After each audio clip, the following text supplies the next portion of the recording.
Okay, we're going to do this a little bit backwards this time around because there's so much going on with this build. I kind of want to cover the talent tree to explain why this is so good. So what we're going to be working with, and the main portion of this build, is Immortal Offering. Getting a 5% damage increase for each ailment stack up to 5. So that's a 25% increase for each type of ailment you have, and the beauty of this build is we're going to have anywhere from 5 to 8 different types of ailment stacks. That means you're going to have anywhere from 150 to 200% damage increase, and that's more damage than every single Warmonger damage node combined, all for the price of one node. What we're going to do, even though we are an ailment build, we don't get any of the ailment damage. We are not worried about our ailment damage. It's nice that we have ailment stacks just because it's additive damage, but nothing special. We do, however, have to get the additional ailment node. This allows us, we only have a total of 6 abilities on our toolbar. We need each ability to be applying 2 different types of ailment so that we can hit max stacks, and since one of our abilities is a movement, we really only have 5 to apply. And because we're going to be able to apply stasis to enemies, we're going to go ahead and get a damage multiplier, making it so we do 120% more damage. This does not impact crits, but it will impact your base damage, making basically it's a free 120% crit damage with 100% uptime. And since your average crit chance is only 50-ish% on most builds, this basically is like the equivalent of having 240% crit damage. So it's much more damage than the crit node. We're going to come up here and grab our probing stances, our virtuous stance. And this gives us a 15% chance to basically attack again. I'm not certain whether or not the attacks crit. I have been told it actually does work on ailments. But my understanding is it basically just mimics the attack a second time. So the damage might actually be different, which also leads me to believe it can crit. Basically, it's a 15% multiplicative damage bonus, and since you're going to have 400-500% increased damage, or at least 200-300% increased damage, this is a huge damage boost because it's multiplying that by 15%.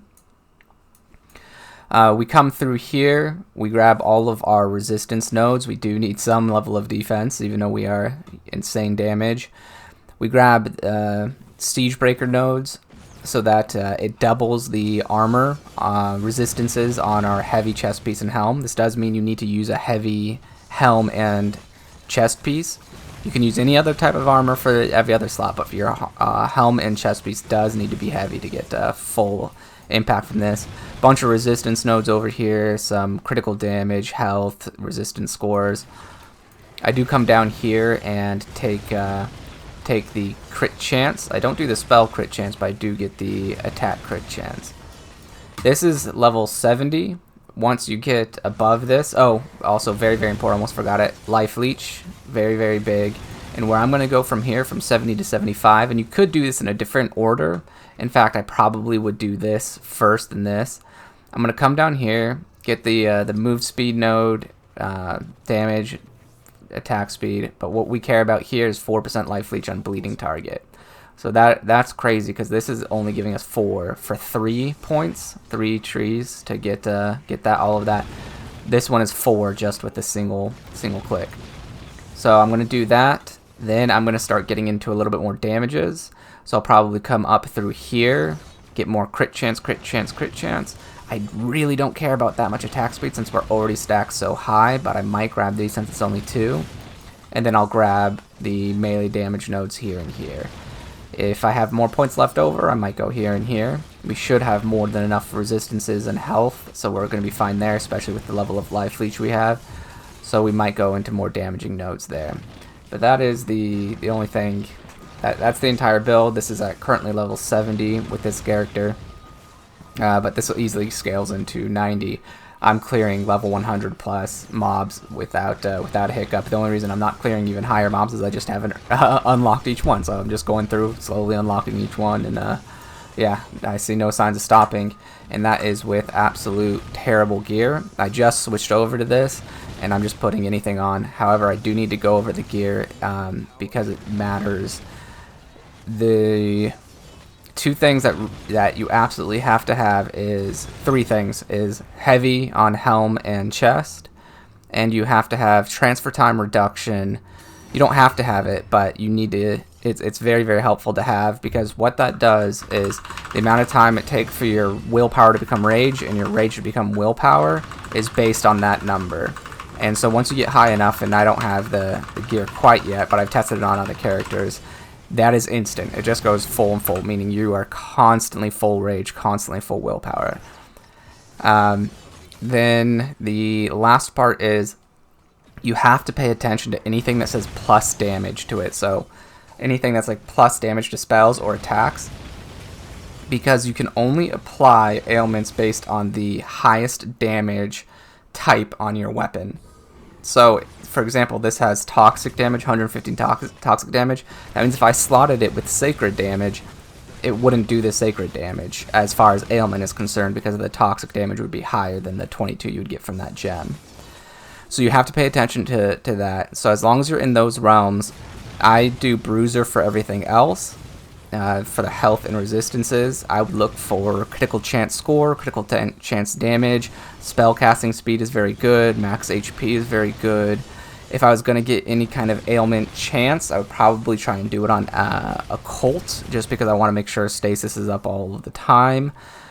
And yeah, so as far as our, well, I'll go over the abilities and which do what, but this is Aether, this is our Toxic, this is our Fire, this is Rend, and this is Curse. So then right now I'm doing Sacred and Frost, which will turn these into adding Sacred and Frost onto the attack as well. You can bump that up even further, and you can get a total of 7 or 8 different ailment types right now, but I haven't tweaked it that far. Alright, let's go ahead and get into the abilities. I apologize in advance, it's going to take a little bit longer to go through all of the abilities than the last videos. This build is very, very complex and uses all of your toolbars and has some weird interactions, so I'll try and be quick. For your first ability, you're going to be using Anomaly. Anomaly is going to give you your Aether stacks. You're going to do skill pulls in enemies multiple times. You can cast the Vortex twice, and enemies are damaged when they're pulled in by the Vortex. What this allows you to do is, by casting it twice, obviously you're hitting enemies twice, and then having the Vortex pull in damage as well as its AoE damage means it's hitting twice. So you're actually hitting enemies 4 times for every time this is off of cooldown. That's important because your ailment score is so low, we're not putting anything into wisdom, that you just need to get a lot of attacks off to get those stasis stacks. Next we're going to be using Plague Bearer. Yeah, Plague Burst, I apologize. And the important abilities here are leaving the Poisonous Cloud, Noxious Smog, leaving a cloud when anyone dies, and increases explosion damage for each ailment stack on a monster. Remember, we're going to have anywhere from 5 to 7 or 8 different types of ailments, let alone ailment stacks, so the explosion damage becomes absolutely monster, and you need it to be able to cast the skills to the location of the cursor. I do increase area effect. You still have 4 points left over for that. You can choose whatever you'd like for those. Fireball, or whatever they want to call it, consuming embers. What you want for this is, as a 1 projectile at increased cost. That is important because we're actually using this skill as a rage or a wisdom willpower dump to get into rage, to be able to cast rage and then bring it back up. So the willpower cost increase is actually a very good thing. I do projectiles no longer explode, instead they gain increased area of effect and pierce enemies, and increase the number of projectiles as well.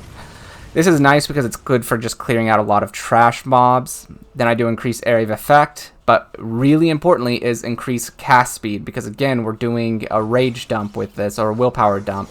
So increased cast speed and increased willpower cost is very, very good. Next is Bleeding Edge. Bleeding Edge is axe continues to spin after being thrown and can be cast at the location of the cursor.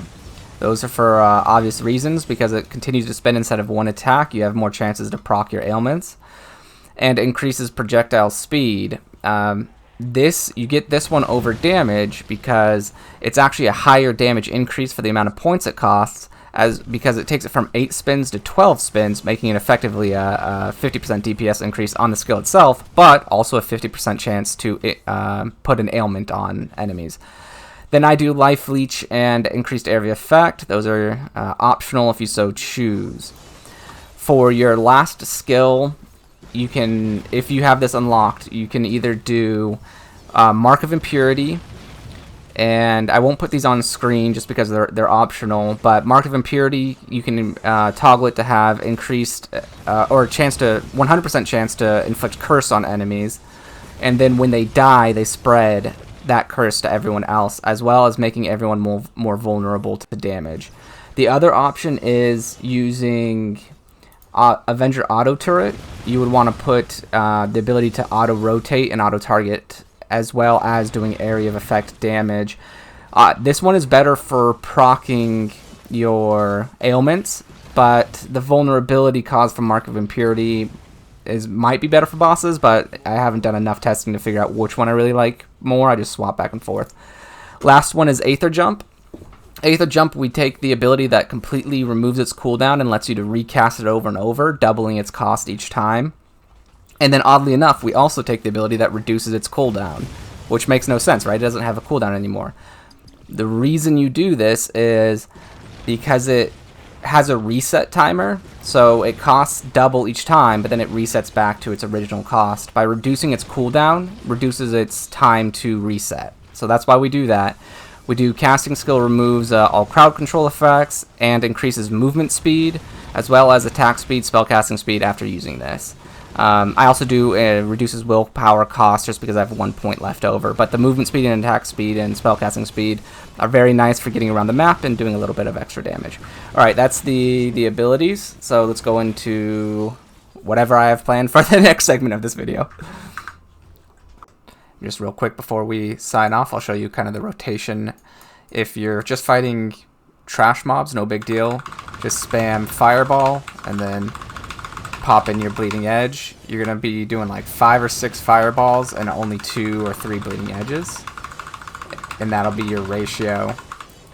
If it's a bigger pack, you're going to start with your Plague Burst because you want things to explode, and Anomaly might blow them up. So Plague Burst, Anomaly, double cast. Then you'll use your Mark. Go ahead and do a Fireball. Couple of Bleeding Edges, Fireballs, Bleeding Edges, Fireballs, Bleeding Edges. Get out of the way, get out of the way.